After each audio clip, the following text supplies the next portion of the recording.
אחרונים, אמילי, בואי נתחיל באום דווקא, בניו יורק.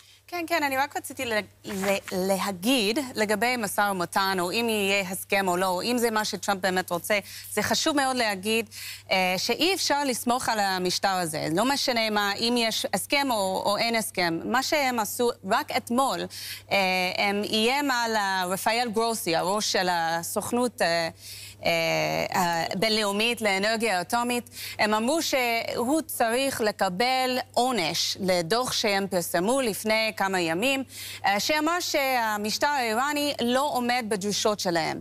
מעבר לזה, היום אנחנו ראינו ששר החוץ של המשטר, הוא דיבר במועצת זכויות אדם באום. זה כבר מצחיק, אבל הוא אמר שם שכל ההפצצות הישראליות באיראן עכשיו זה פשעי מלחמה. מעבר לזה, הוא אמר, הוא הפיץ קונספירציה, שאם יש תקיפות ישראליות על תוכנית הנשק הגרעיני, אז זה יכול להוביל לאסון סביבתי. כן.